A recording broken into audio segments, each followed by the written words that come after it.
Welcome back to the 2020 TRT World Forum. I'm Efnan Han. Over the next 90 minutes, I'll be joined by 4 guests from different parts of the world to unpack the effects the coronavirus pandemic has had on countries most in need. Politics and pandemics, humanitarian aid during the time of COVID-19, a topic that has often been swept under the rug because of maybe how uncomfortable it may make one feel, or because it's not an issue that directly affects us and our daily lives. However, it is a discussion that needs to be made more now than ever, because people who were already facing unbearable living conditions have found themselves in a worse situation, just when maybe asking themselves, well, how worse can it get?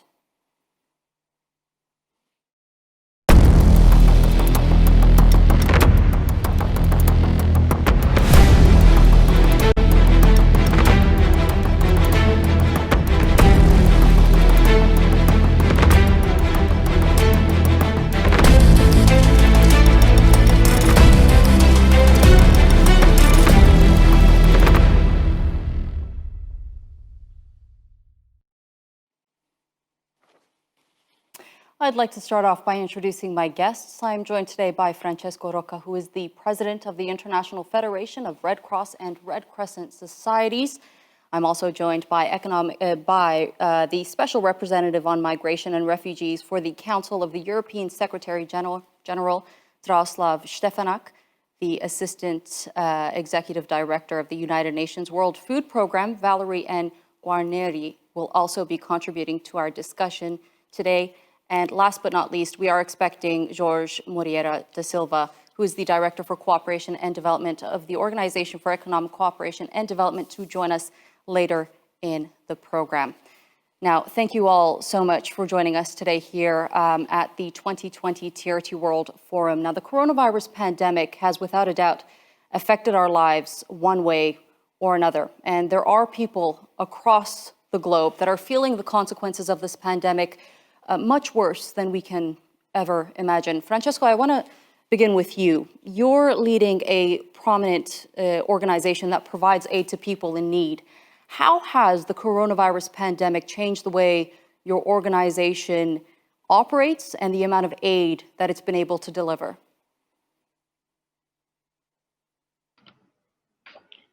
Thank you for the question. And first of all, let me thank again the World Forum for having me and inviting me and making it possible to represent the Red Cross, Red Crescent family in this important event.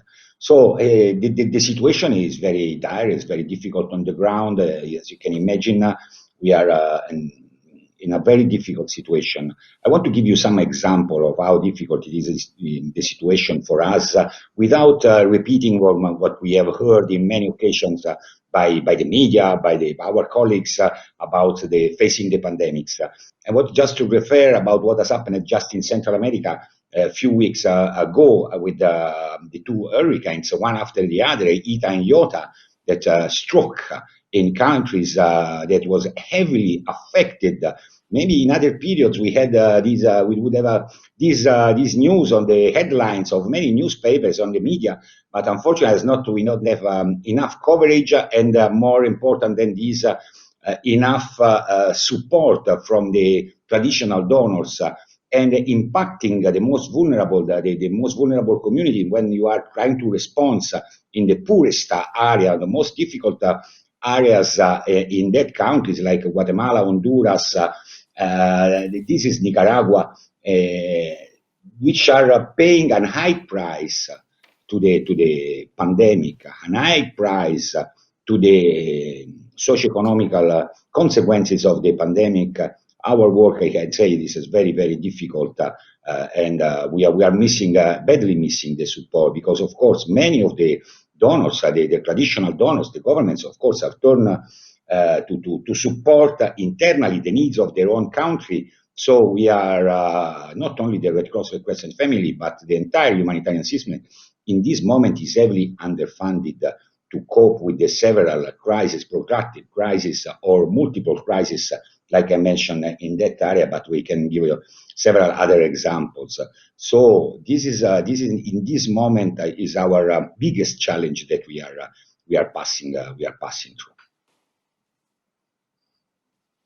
Right. Now, Europe, particularly Italy, was quick to become one of the epicenters of the pandemic. And according to the UN Refugee Agency, more than 85,000 people fled into Europe this year alone. Is it fair to say, Dragoslav, I want to continue with you, is it fair to say that the refugee crisis was not a top priority for leaders across the EU once the pandemic hit the continent?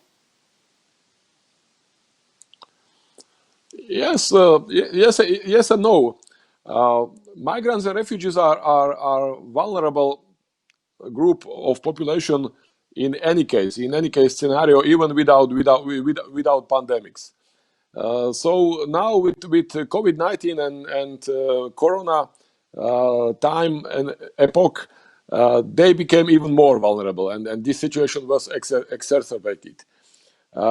What we could see at the beginning and in the first wave in the spring of Europe, of course, the national governments were trying to protect their population, and we saw the rise of, I would say, negative narrative or perceptions of migrants even more, because they could be then seen even as potential COVID carriers.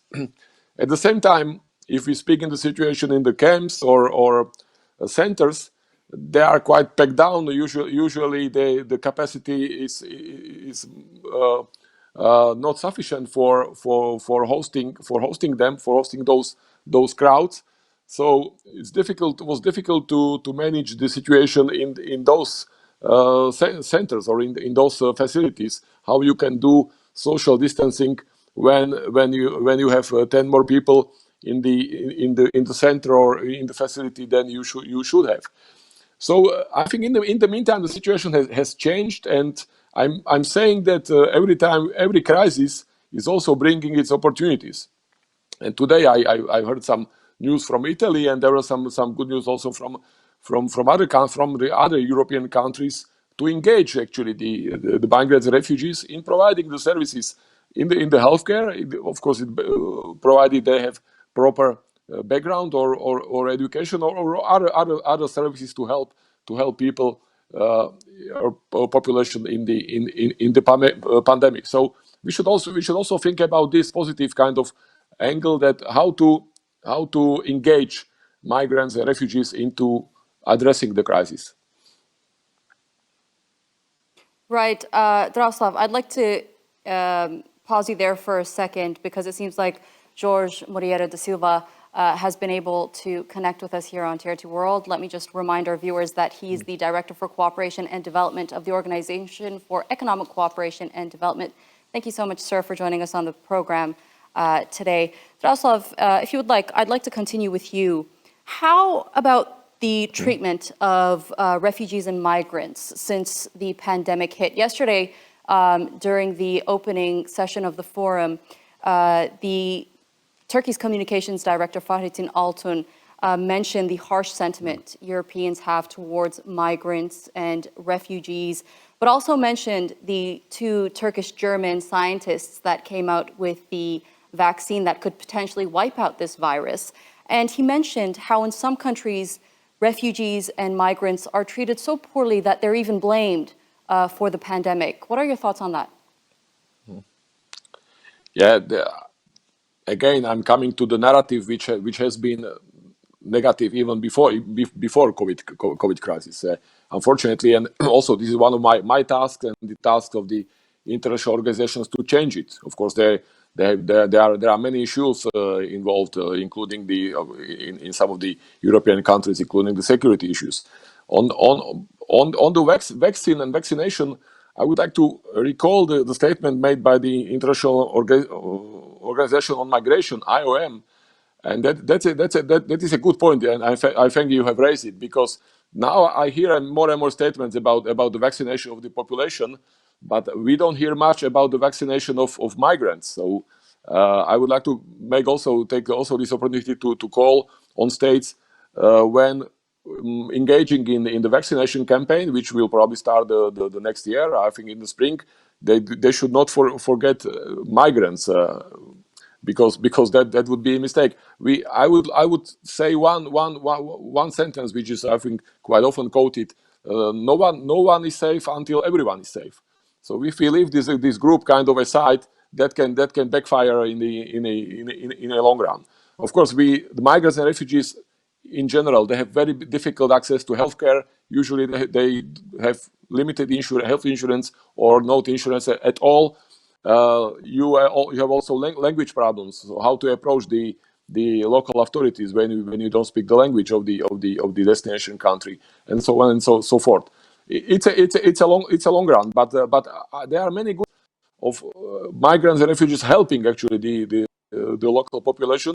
We have to speak more about those. There was also some good examples in your country, in Turkey, and many cities, if not governments, have provided good programs for migrants and refugees. And I would mention, for instance, Portugal as a country which extended the residence permits for migrants temporarily during the COVID pandemic.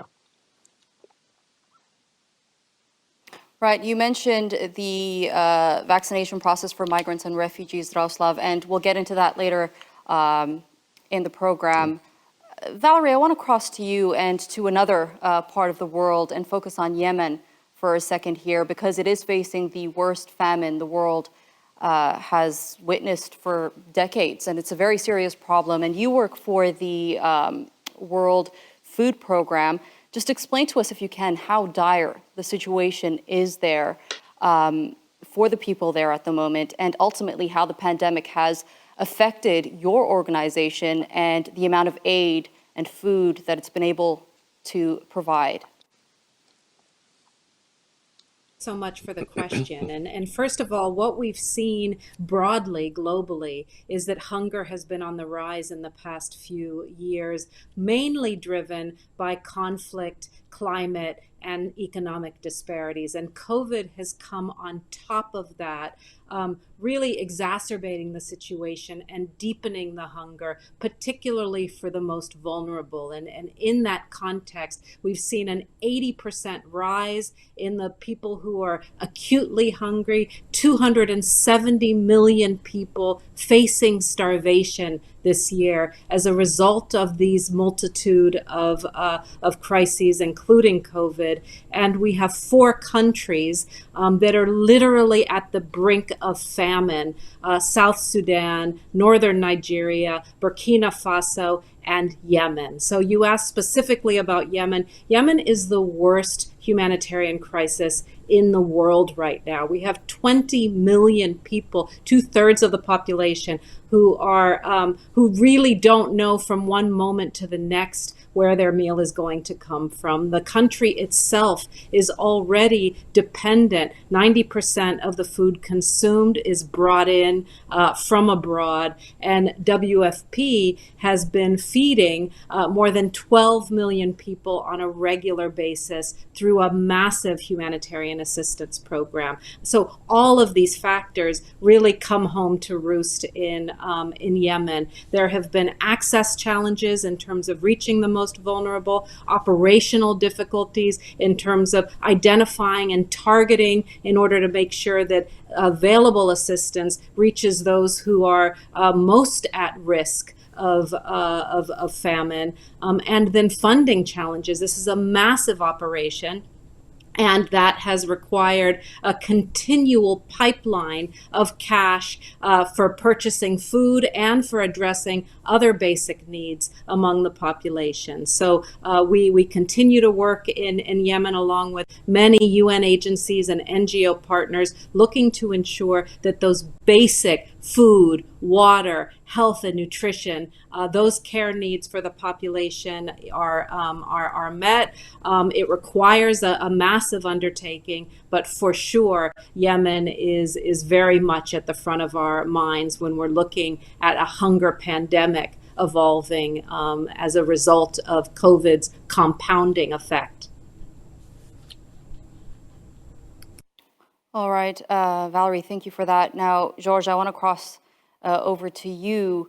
And one of the major impacts COVID-19 has had on our world is the economy, and it's clearly affecting every element in our world, especially as Valerie mentioned, providing aid to the people most in need to countries around the world. And every country is trying its hardest to not go into recession while being able to provide as much as it can for its citizens. What role did the OECD play till now in combating the repercussions of the pandemic?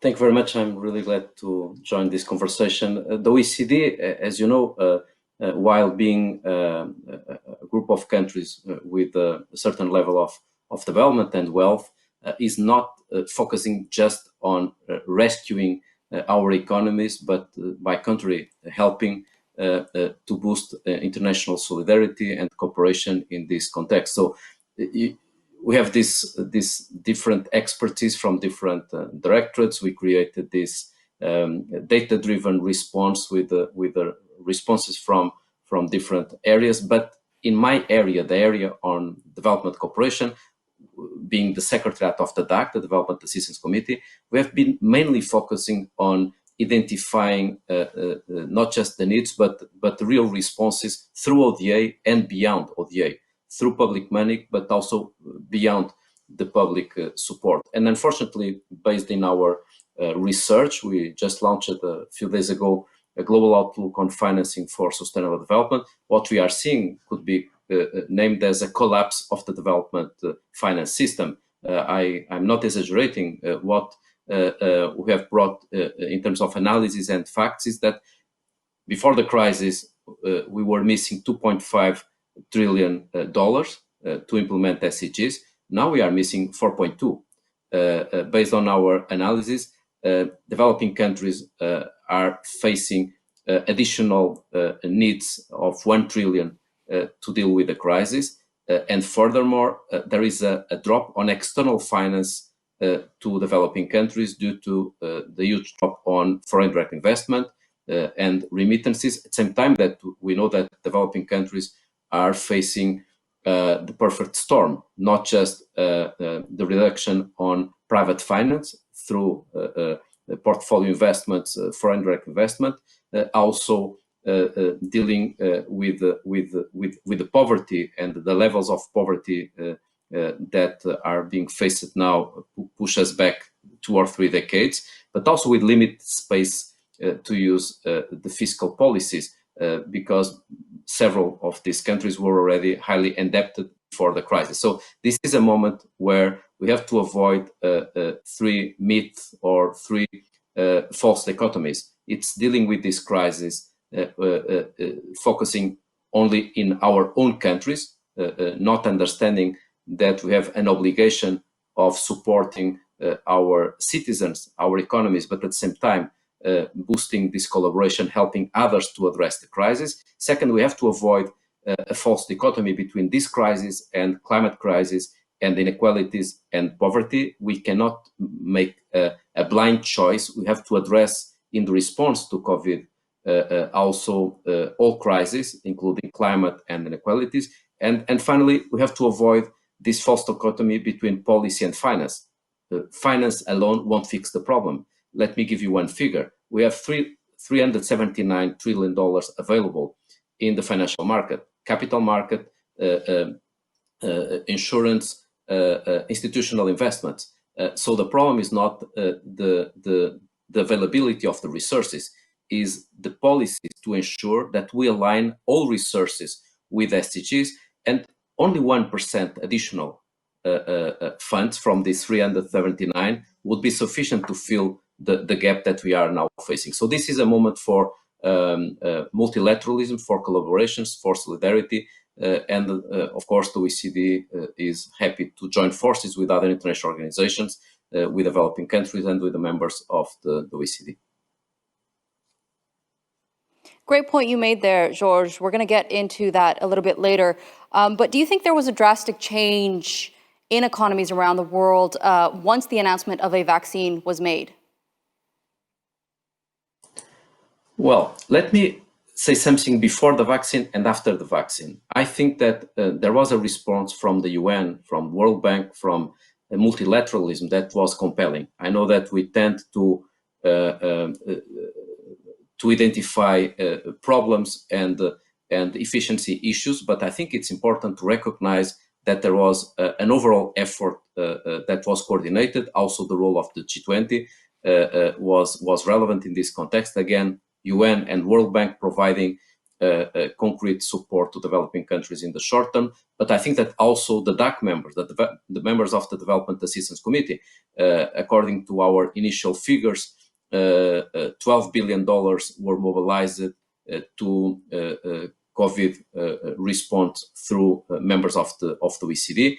Of course, part of that is a reallocation of resources, but I'm still confident that we are seeing some additional resources being provided. Several members of the OECD has identified in recent weeks additional resources, so beyond reallocation of resources. So I'm still confident that ODA will be resilient to this crisis, but ODA alone won't fix the problem. Let's make no mistake. OECD countries, but also G20 economies, managed to provide $11 trillion plan to rescue their economies. However, we still have a level of ODA that is around 153 billion. Of course, we won't fix the problem through the billions. We will need the trillions, but we need to ensure that the trillions are aligned with the SDGs rather than just crowding in public and private money. So the role of public money to catalyze private investment is vital. But let me say something about the vaccines.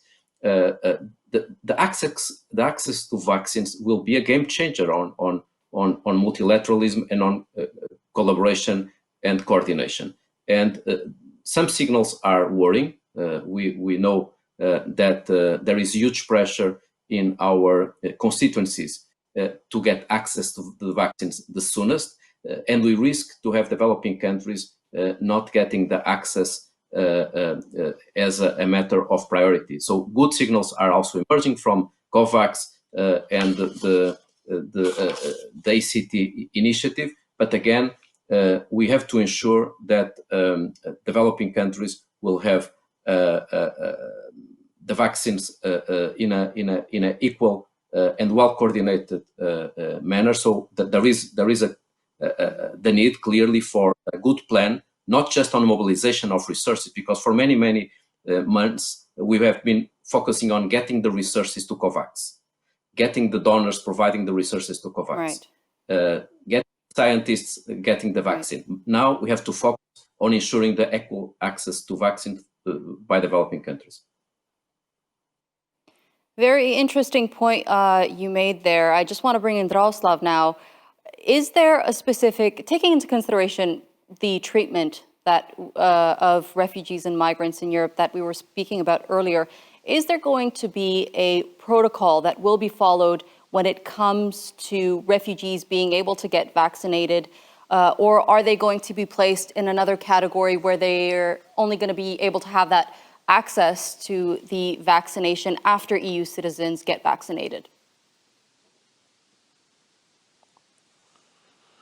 Well, I hope that there will be no discrimination, and they will get the access as with of course all categories of the population. We can't treat those people. Those people are first of all human beings, and if I also recall the provision of Oviedo Convention, which must be upheld, it requires that the access to the existing resources should be guided by medical criteria.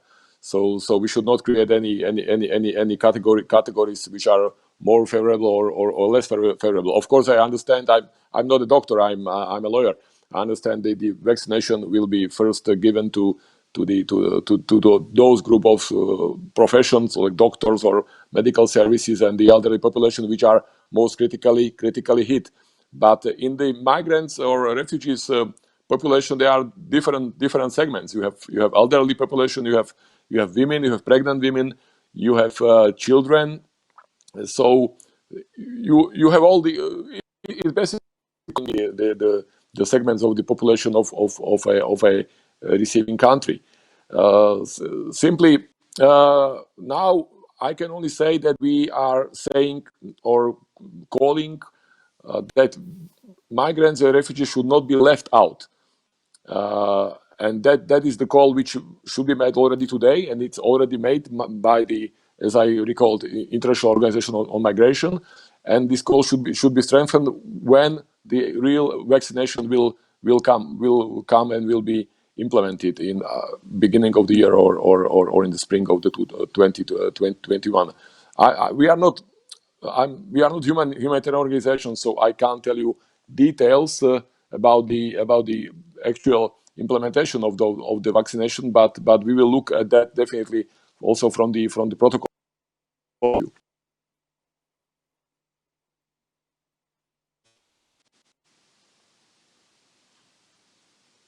Right. I think there's a slight problem in your connection, Draslov. I didn't really get what you last said there.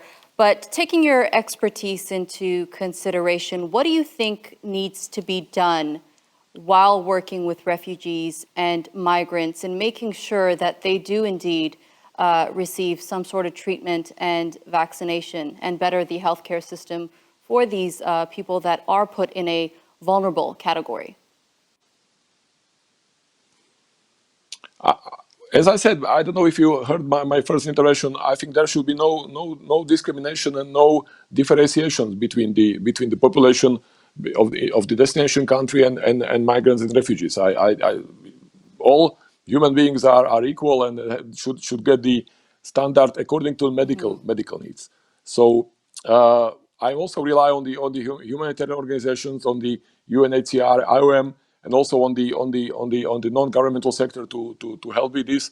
But I don't see any difference between people who are migrants or refugees and they are on the territory of a receiving country and the rest of the population. All right, Draslav, thank you.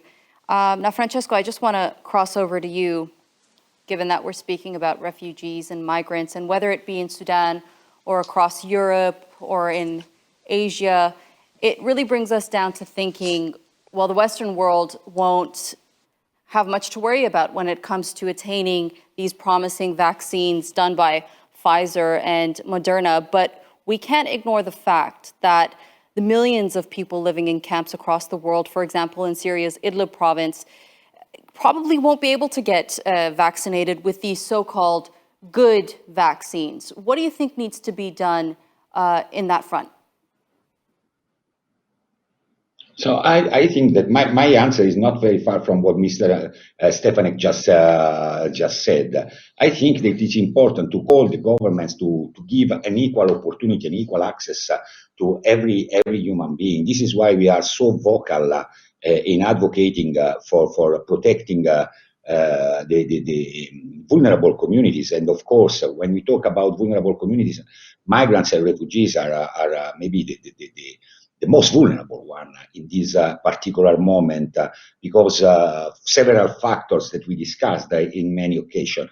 But so back to the point, when we look at the overcrowded refugees camp, you mentioned Syria. I can add Al-Hol, not only the Idlib situation, but also Al-Hol, where thousands of and tens of thousands of women and children are stuck, and other or Cox's Bazar. So these are places on which the spread of the virus is the risk of the spread of the virus is very, very high. So this should be prioritized by the governments in protecting these vulnerable communities, because protecting them means protecting us.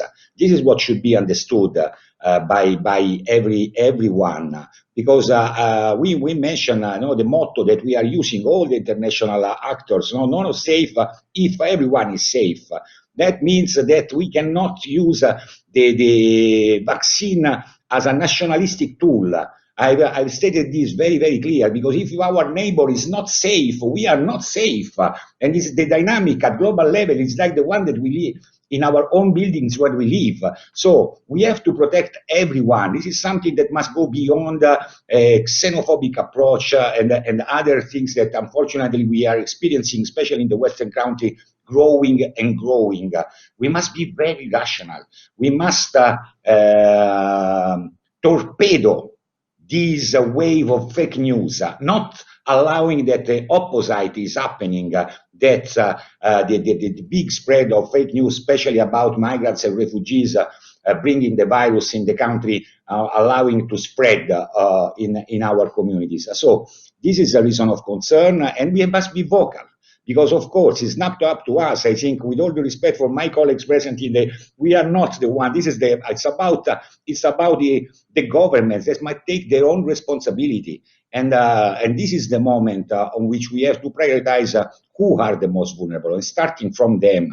Of course, I'm not a medical doctor too, but I'm a person that lives with the foot concretely on the ground, and I think that it's our common responsibility of the mankind to protect the most vulnerable. And this is we don't need a genius to understand. This is why we are very, very concerned on the so-called nationalistic approach on this. And about, if I understood correctly your question about the other vaccines, let's wait. Let's wait for our regulatory authorities to study, to verify the other vaccines that are coming not from the traditional one. You mentioned, we are talking about Moderna, we are talking about Pfizer, and we know that there is also Oxford AstraZeneca one, which is is finalizing the presentation. But then we know perfectly that Russia is studying one, China is studying another one. Let's wait for the regulatory authorities to say something. We don't have to jump in the scientific dialogue. This is the huge mistake that also we are making. Let's do the scientists that work. We must trust them. We must not torpedo the trust that every citizen in the world must have in the regulatory authorities. We must protect them. This is a very delicate moment because, with this I close, sorry, this virus is also a factor of, it is accelerating some bad feeling about the authorities. So it's our responsibility to protect the regulatory authorities in this moment. Right. Francesco, you mentioned that it's our job to make sure and prevent that outbreaks in camps like the ones in Syria and South Sudan, that outbreaks don't happen in these camps, to protect our wider community. As a humanitarian aid organization, what is the Red Cross and Red Crescent Federation doing to make sure that mass outbreaks don't occur in those very cramped camps? Of course, we are working hard in the places where we are working together with the other humanitarian actors in disseminating the good practices, because we can do nothing more than this in this moment, because we are talking also about countries which do not have enough access even to the treatment. We must be also very honest. So the best that we can do is how to disseminate how it's important to wear the mask, how it is important, which is quite ironic, physical distance when we talk in the overcrowded camp, how it's important personal hygiene and washing the hands. This is and building trust. Building trust. Again, trust is something extremely important to protect also the environment on which the humanitarian actors are working. And the good side of this is the aspect that we are working in this moment more than ever through the local actors, through our volunteers and the local communities, so that are taking care of themselves and of these camps, because they are the only actor, because the travel ban, because the COVID-19 is making the life of the international organization more difficult. And this is the good occasion for the local actors to do their job, which we also always advocated about it. And so this is a good moment also that is happening through the community and within the communities. And this is something that I'm very proud of the role that the volunteers of the Red Crescent and the Red Cross, but also of the other humanitarian organizations at local level are doing. All right, I want to bring in Valerie here for a second. If you can elaborate a bit on what Francesco has been explaining to us by taking into consideration the humanitarian crisis that's happening at the moment in Ethiopia, where thousands and thousands of people are fleeing into South Sudan. And I know the UN is following the situation there very closely. They've already asked the Ethiopian government to open up aid corridors so organizations like the World Food Program can get basic necessities to the people very much in need there. Just if you can elaborate on what Francesco said and give us some insight into what the people in Ethiopia and in the camps in South Sudan are dealing with at the moment. Well, thank you for that. And picking up on Francesco, I would say that with the virus, WFP, along with members of the entire humanitarian community, very quickly adapted our operations and our mode of delivery and distribution in order to make them more safe for the people who we serve and reach, and more safe also for our staff and our partners to avoid any transmission or cross transmission. And that involved steps like decongesting distribution points, removing some of the more closer face-to-face interactions and using remote interactions where possible, using cash transfers in situations, and electronic cash transfers in situations where food was available in the market,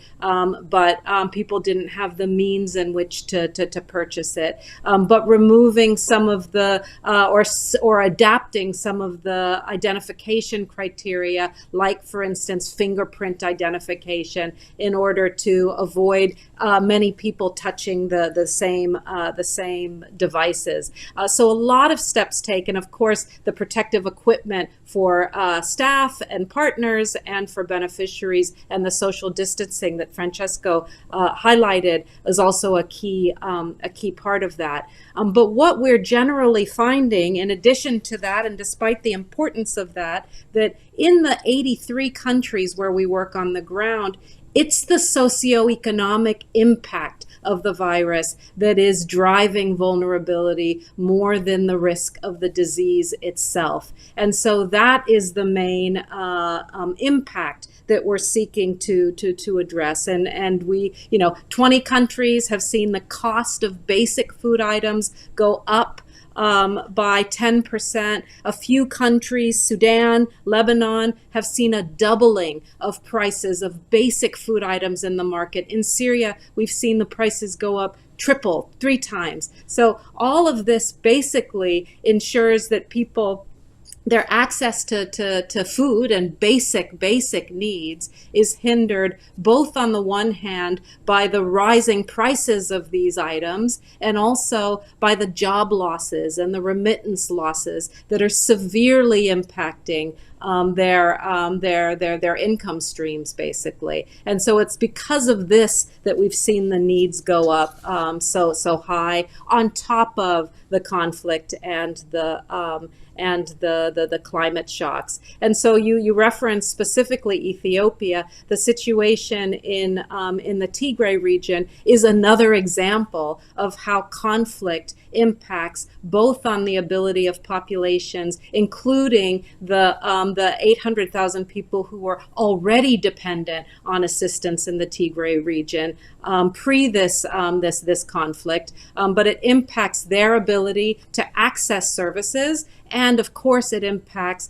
the ability of humanitarian actors, international and local, to deliver and support the population directly. So we have been working as part of the entire UN community with stocks available already in the region to use those to the extent possible. We've had a continuous dialogue with the government in order to enable access to replenish those stocks and to ensure full assistance to the population. And then, of course, assistance has been scaling up for those who have fled the region to other countries through the normal refugee response mechanisms. And so all of these cylinders are fired simultaneously, and we're hopeful that we will soon have full and unimpeded access to the vulnerable population in Tigray. And that, of course, is both our expectation and an obligation of the government.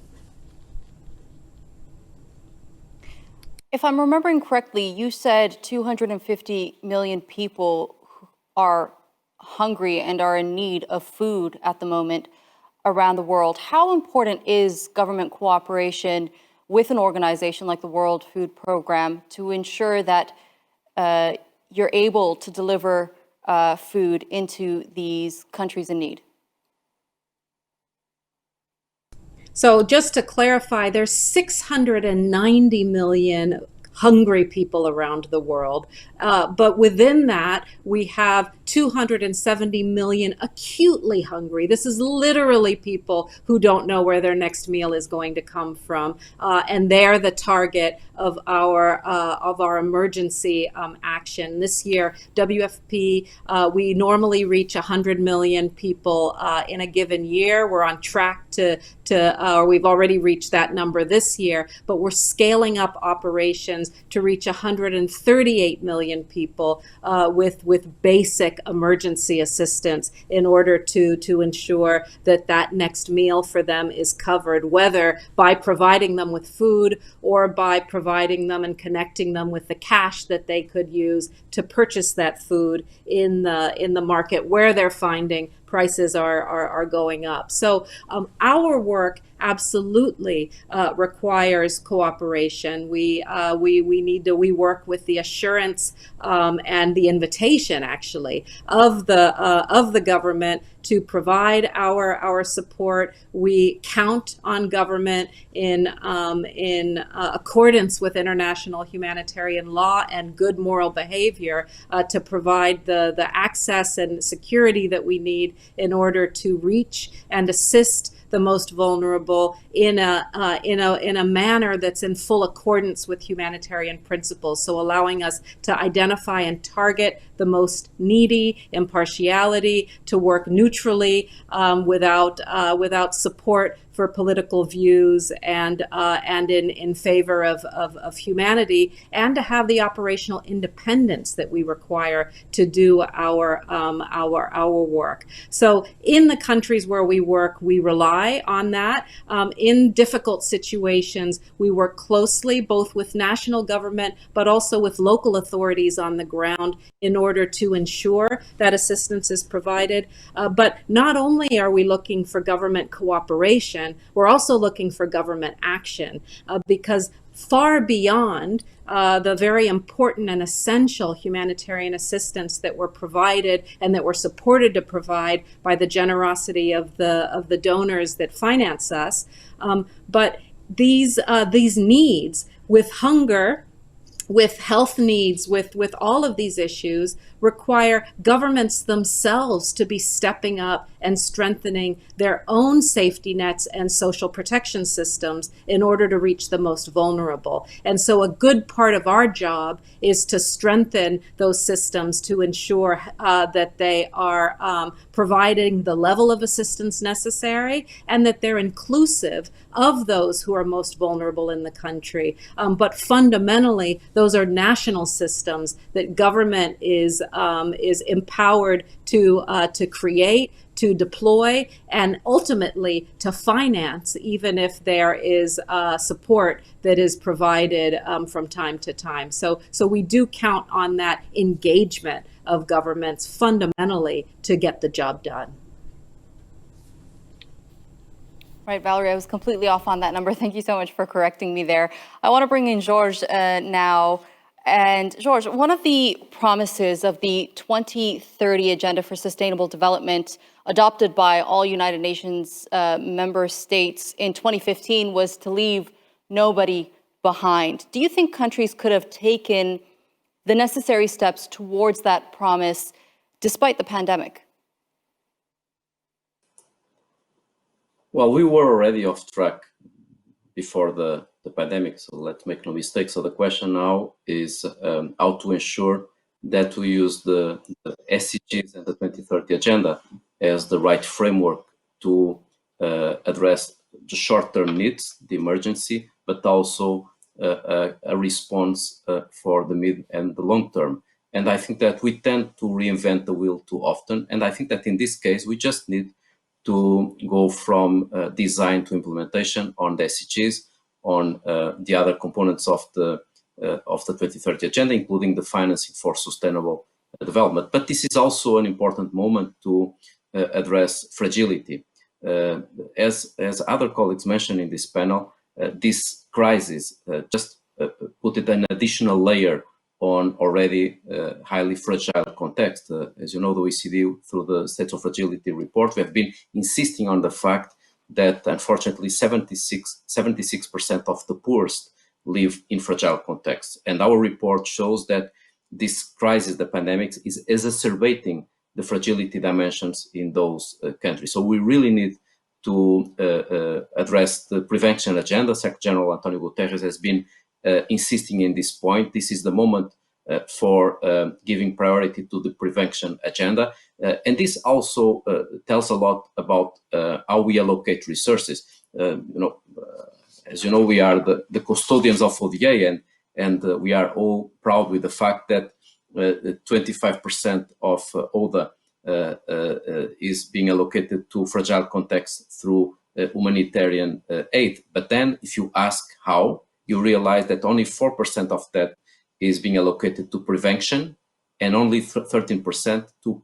peace building. So we have to do more, not just mobilizing resources, but ensuring that we address the root causes of fragility and we place the prevention agenda at the top. And this is also a very important moment to get rid of these fragmented discussions of humanitarian, development, and peace.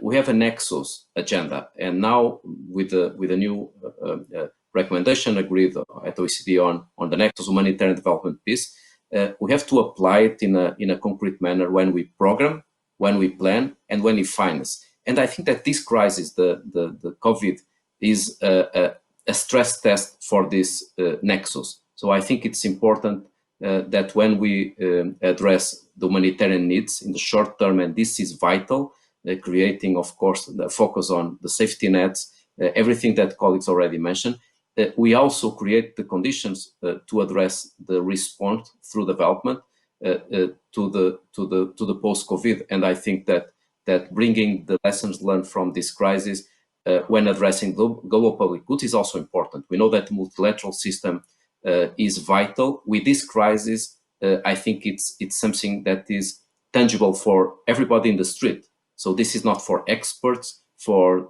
civil society, for NGOs, for international organizations. Now everybody knows, as Francesco mentioned, that we are only safe when everybody is safe. And this idea of the global public goods being more tangible at the national level on politics, I think that the topic for this conversation on politics is very important. We need to bring these global public goods to the politics, to the discussion, to the discussion with citizens. So as you can see, I have some hope that this crisis will be a source of inspiration to deal with other crises that we have been facing and others that unfortunately may have even higher impacts, such as climate. I want to pick up on your comment on finances and cross over to Francesco. Now, before the pandemic, we had thousands of people in need of humanitarian assistance, but now with the pandemic, that number is increasing as time passes, and governments are using the money that they have in hand to for stimulus packages in their countries. Has this had an impact on organizations like the one you work for in the amount of funding that you've been receiving? Thank you for the question. And I told, as I said it during my first answer, of course, we are really concerned because all the operations, not only the Federation operation, but also our colleague of the ICRC and the other humanitarian organization, all the appeals are badly underfunded, and this is as a matter of fact. What we are hoping for, because of course we are calling to receive more support, we are asking for having financial support from the traditional donors, and also identify new way to find money and resources to support our national societies working on the ground.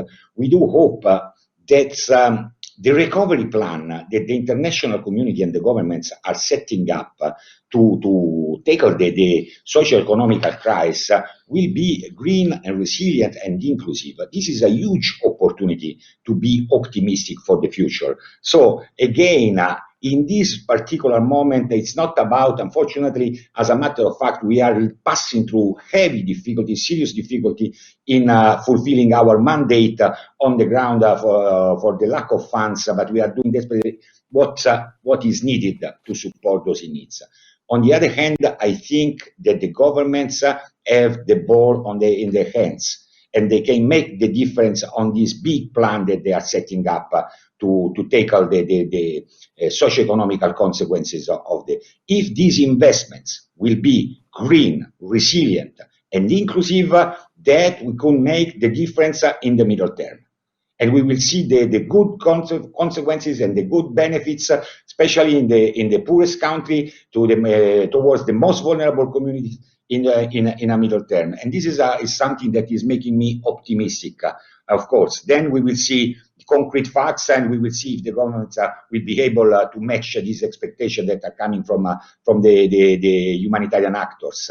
But by the way, of course, I told you, in this moment, we are doing our utmost with few resources, facing several challenges, and I think Valerie mentioned places on which there are protracted crises for many years, and COVID-19 and the socio-economic consequences of the COVID-19 are creating heavy consequences in places that were yet devastated by the previous crisis for too many years, for too long. So this is the situation on which we are working, but even with these difficulties, I'm like Jorge. I'm very optimistic for the future. I think as humanitarian, we must be optimistic, and I want this is an important train that is passing in the hands of the international community, in the hands of the powerful countries, to make the difference for the future. No matter how difficult is the moment, I think that the responsibility now lay in their hands and in their plans. So let's see what is going to happen in the next weeks and months. Valerie, is the World Food Program sharing the same concerns as the IFRC, as Francesco mentioned there?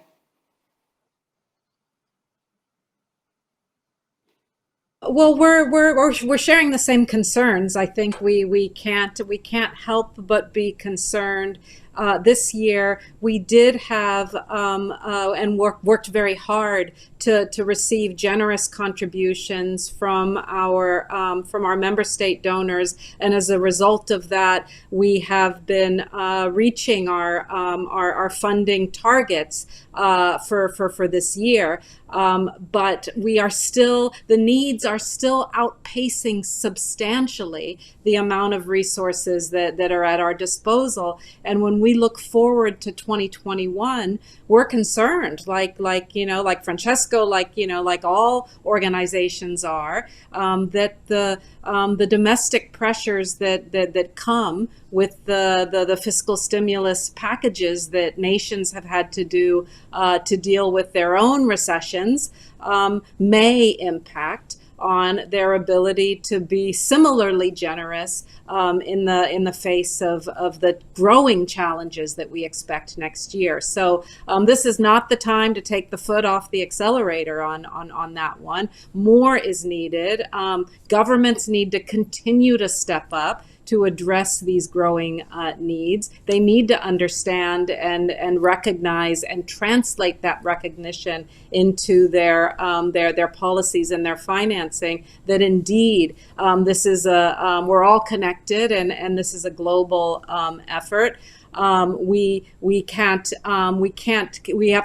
time is of the essence, particularly when we're looking at some of these very pressing near famine needs that are emerging, as I said, in four countries, and we need to see that continue. So I'm optimistic, like the others, that we will get that continued understanding. The prospect of the vaccine and its equitable distribution is a ray of light that I think we all need to count on, and it's really the only way to go. Where we're entering a bit of a dark winter, and we need to be looking forward to that ray of light that comes afterwards, and ensuring that the most vulnerable continue to be assisted with at least basic needs, and that we take opportunities to build back better is absolutely key for the future of those nations, but fundamentally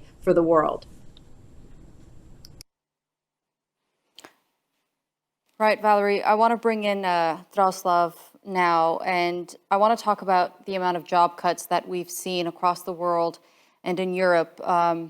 And how much of a challenge do you think this is going to be for refugees and migrants in Europe to make a living for themselves and their families? Afraid of this impact because the situation before COVID pandemics was more favorable. I remember actually participating at the OECD conference on 15 and 16 January, where OECD member states were declaring that migrants are needed actually for to supplement the labor market. That the labor market of the EU and the OECD countries is not sufficient enough, and they don't have sufficient labor force to go on. So there was a positive I would say wave or positive direction, and very pragmatic direction to engage and to attract even migrants for number of positions or number of professions. Now, I'm afraid, because also this negative narrative is coming again, that people are losing jobs, and then a number of politicians across Europe are saying, yes, we have migrants and refugees, migrants coming, and they will take the jobs which are not even available now to our local population. Of course, we will see how this impact will be seen in a long run.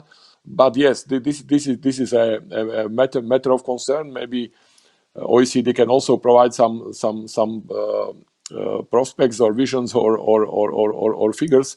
But we are concerned about this, because many of opportunities which had been there before March 2020 are now gone, or many positions which were not attractive for a local population and could be filled by the people who saved just their lives, their physical integrity, and they were eager to continue or to take up those jobs.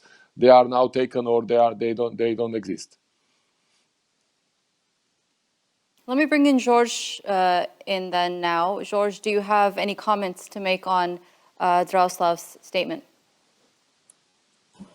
Well, I think that his statement is totally aligned with our work, but I would bring it even more broadly to other topics beyond migration and its links with economics, which is the need to have these all policies informed by evidence and by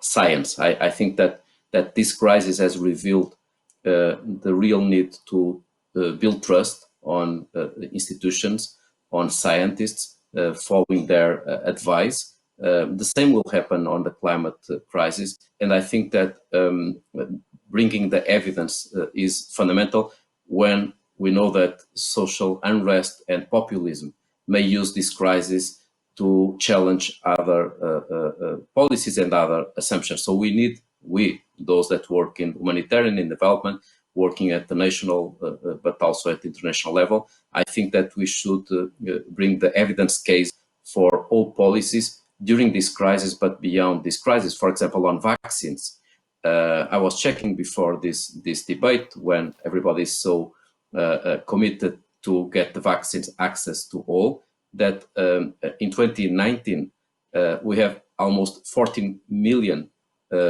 infants that did not have access to the normal vaccines. So we can see the challenge that we will face once we need to roll out massively these vaccines, and we need to support developing countries in the distribution, but also on the rollout of these vaccines. The same will happen on that. So I think that in terms of collaboration, and you asked this to Valerie as well in your previous question, I think that there are some topics that will require in the near future collaboration, coordination, a boost on multilateralism. One is that. That is the elephant in the room. ODA alone won't fix the problem. We need private sector. We need to deal with the debt beyond debt respire, because the DSSI initiative was not a restructuring or a forgiveness. It was a respire that was helpful for developing countries to have some liquidity. But we know this won't fix the problem. So we need coordination on that between the traditional lenders, but also the new ones from the OECD, but also from the emerging economies. The private sector must be involved on this. We need a coordination on the vaccines, on the access to vaccines and on the distribution, as well on a good approach to humanitarian and development. So the agenda for coordination and collaboration that we have in the near future is immense, and of course we cannot avoid. By contrary, we must take the lead on climate change now that we have a compelling case about the benefits of dealing with climate. It's not a luxury, it's not an effort, it's an advantage to create jobs, growth, and prosperity. So no hesitation is accepted in this context.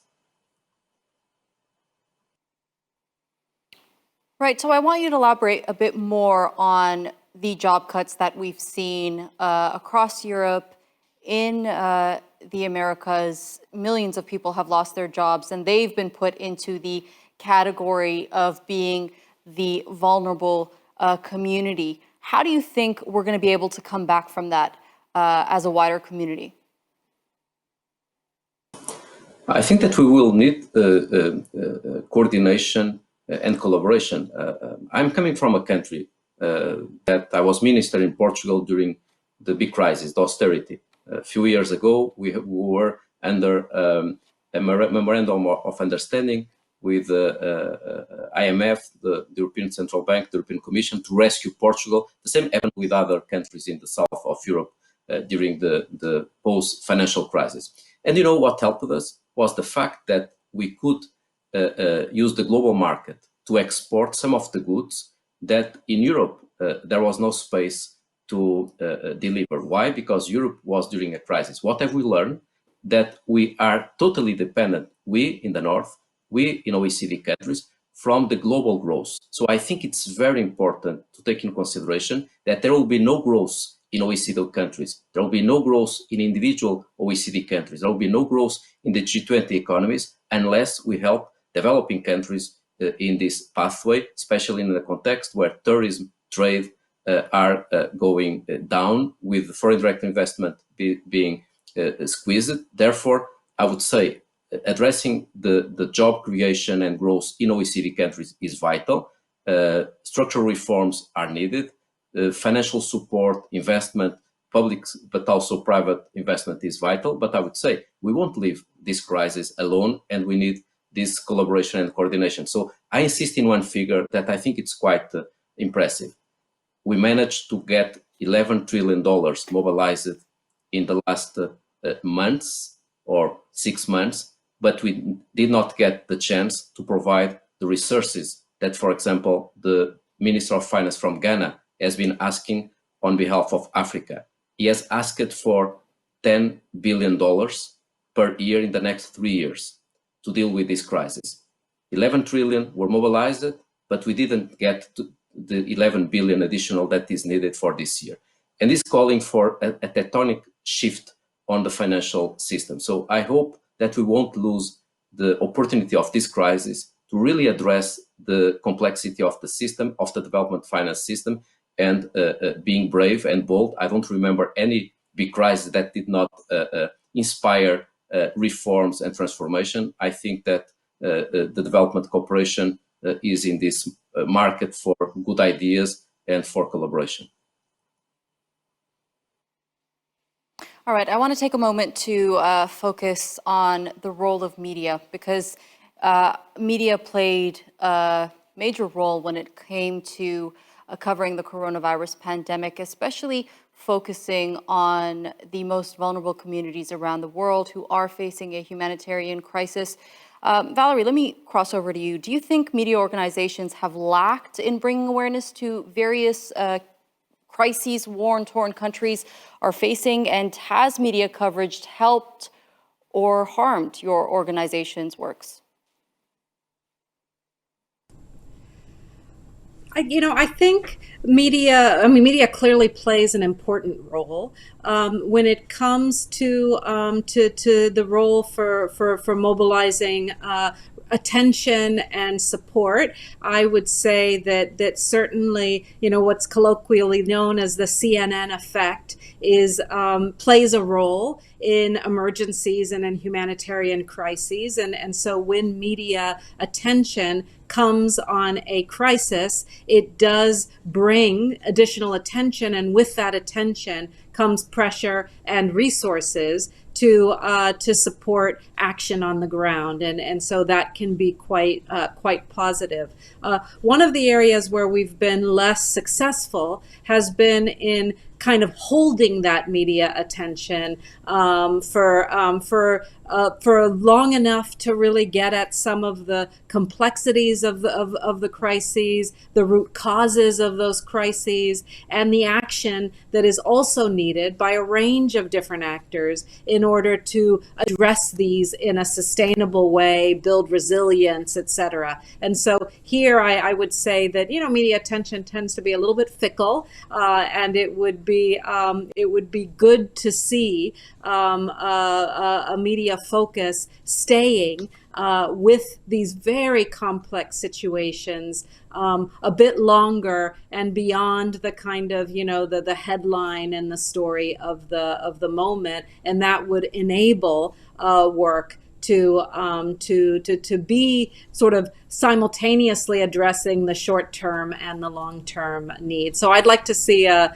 more constant media engagement in some crises.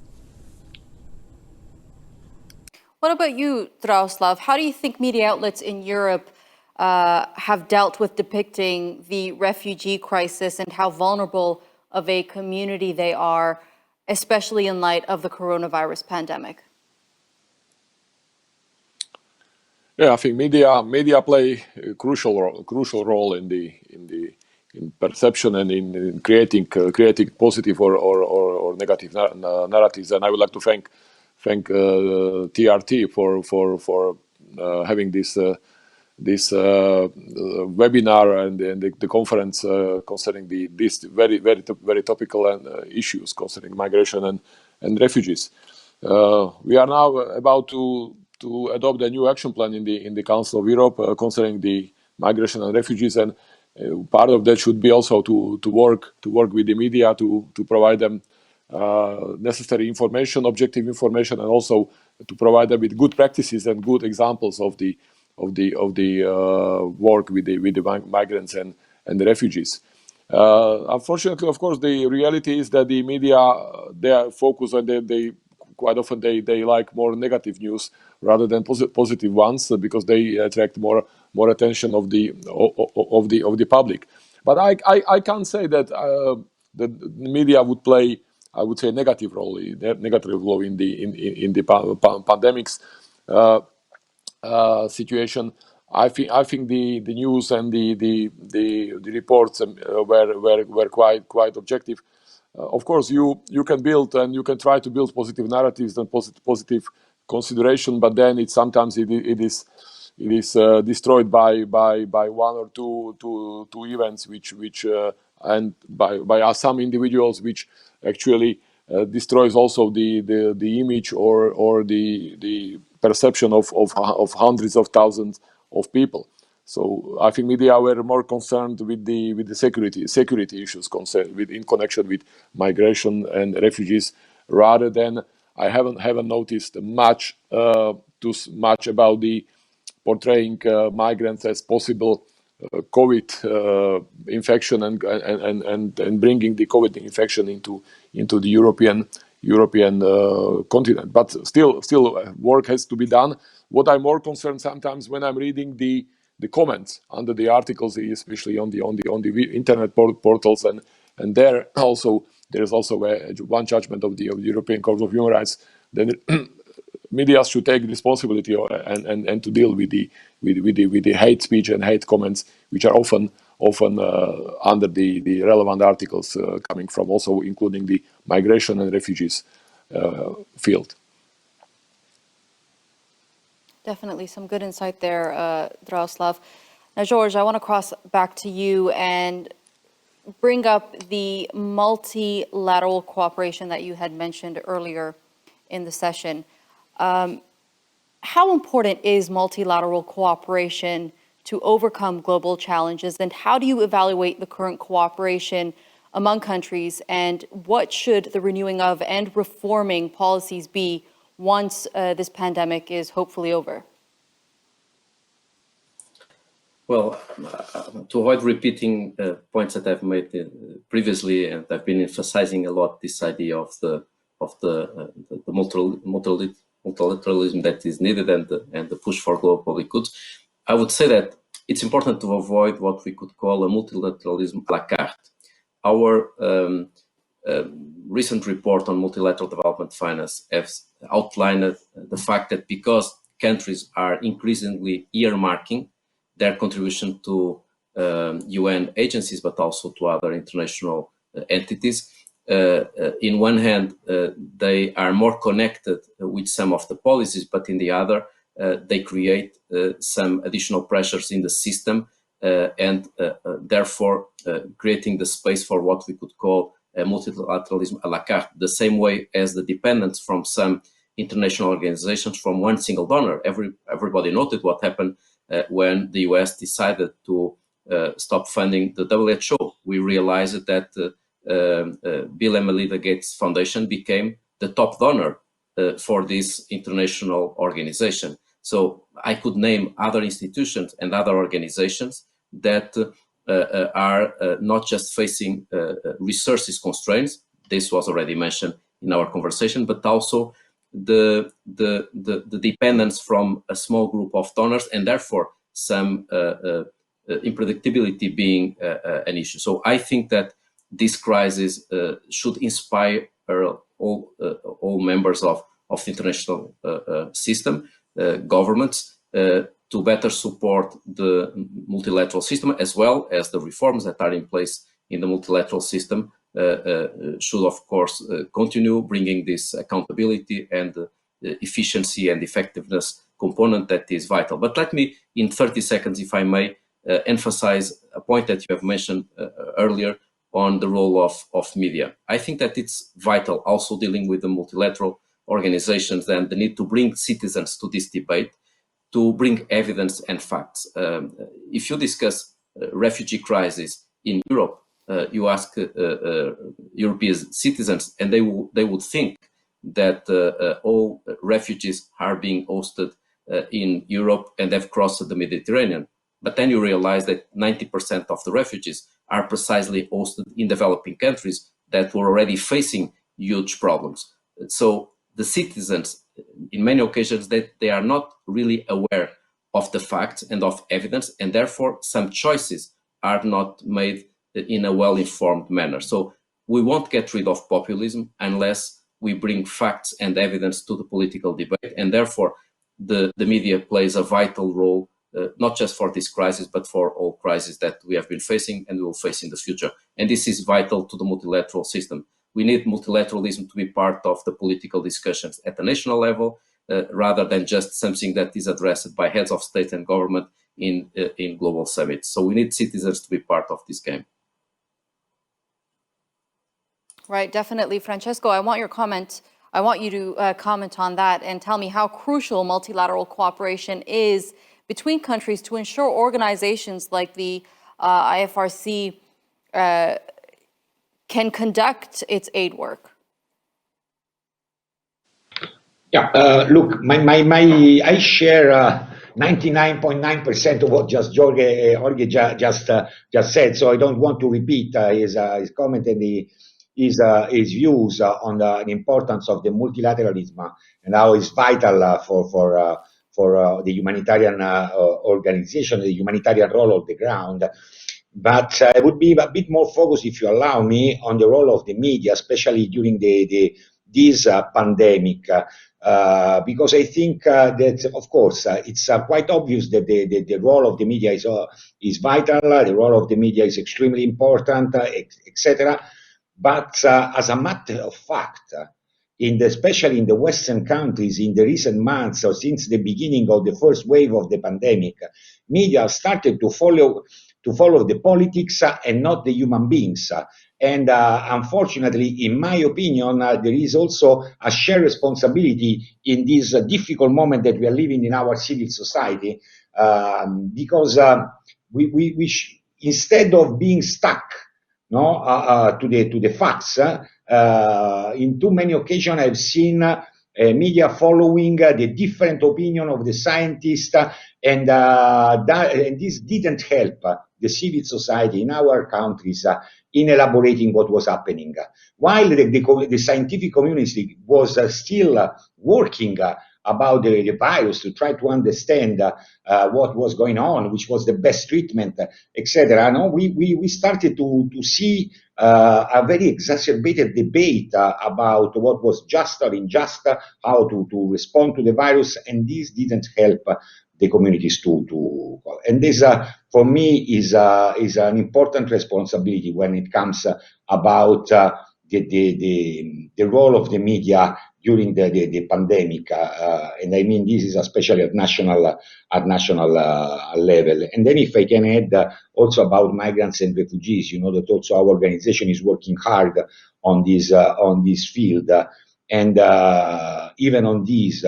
Too often the media, when it started to talk about a phenomenon, which is not an emergency, of course, I've stated several occasions that this is a phenomenon that we must deal and identify concrete solution, the media follow the political debate and not the human beings, not the real stories behind the political debate that is happening around the phenomena of the migration and the role that they can play in our community, how to be better inclusive. Too often the debate is around what the politicians are saying and not what is happening on the ground. And this is a missed occasion, I think, that we should recover altogether. And the dialogue as today is happening, and this is not the first time on the TRT, with the humanitarian organization and other agencies, it's extremely important and vital to address to better understand, I think, as Vivian said, Valerie said, what is happening on the ground, and the causes and the real causes of what is happening on the ground in many places of the world. Right. I have about 5 minutes left on this session, and before I wrap up, I really want to get each and every single one of you's thoughts on how you'd like to see a post-pandemic world as an individual and as an organization. If I can, I'll start with you, Valerie.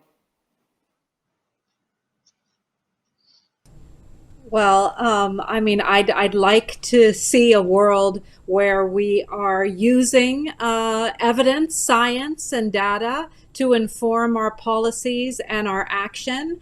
I'd like to see one where policies are that are aimed to support populations, like social protection policies, are designed in a manner that is inclusive of those furthest behind, the most vulnerable, whatever their makeup is in a particular context. And I'd like to see one where we're united as a world around common principles and common action, and the Charter of the United Nations embodies this.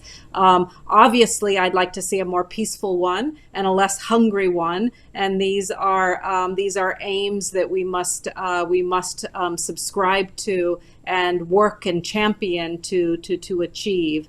But I do think that this is an opportunity coming out of COVID, a crisis where everyone has been impacted, a situation where where the value of science has been revealed to all of us. I think this is an opportunity to build back better, and we better not miss this chance. All right, thank you for that, Valerie. Dragoslav, what are your thoughts? Is that we need contingency plans. I think the lack of those plans, I think, was revealed by this crisis, and even after first wave of the pandemics in the spring, I think the states, and we have not learned a lesson enough, because as soon as the situation got better in the summer, then we again relaxed and we under evaluated the preparation for what has come now in the fall. We are a human rights organization, and also my colleague from WFP has mentioned Charter of the United Nations. We are regional organization. We have European Convention on Human Rights, and those are the principles which should stay with us, shall be respected. We should come back to humanity, come back to human dignity, and human dignity is the fundamental value, not only in Europe, of course, all around the world. And healthcare is a prerequisite for the preservation of human dignity. Access to healthcare for all, including migrants and refugees. And I would underline again, equal access. And with that, I would finish. Equal access, right. Thank you for this session. Thank you, Dragoslav. George, real quick, I have about 2 minutes left. If you can just give us your last statements. It's easier after Dragoslav and Valerie, so I would say that what I would hope from this crisis is that we use the SDGs as the framework. This is a crisis for a generation, and one day we'll be asked how we succeeded. And I would say, rather than trying to find a new Marshall Plan, let's use the SDGs as the framework to respond to this crisis and to build back better. And I think that resilience and sustainability will need to be addressed in new ways to deal not just with this crisis and the new crisis. So maybe this crisis is the vaccine that we need to deal with other crises. Fortunately, will appear soon. And Francesco, last but not least, real quick, if you can, for me. Just sharing the thoughts of my colleagues. As humanitarian, I'm optimistic. So let's hope that this is really this pandemic could be an accelerator, as many said, accelerator of understanding how important to heal our shared humanity. And SDGs, I think, is the best framework that we can take in our mind, and I hope not only in our mind, but in the minds of the political leaders. So let me be optimistic, and let's hope. Let's maybe discuss next year in the next TRT World Forum. Thank you so much. Hopefully, thank you so much, Francesco Rocca, George Moreira da Silva, Dragoslav Stefanak, and Valerie Guarnieri. Thank you so much to all four of you for joining us here on TRT World Forum for this very timely discussion. All right, now I will leave you with a piano recitation from pianist and composer Bishra Kayal.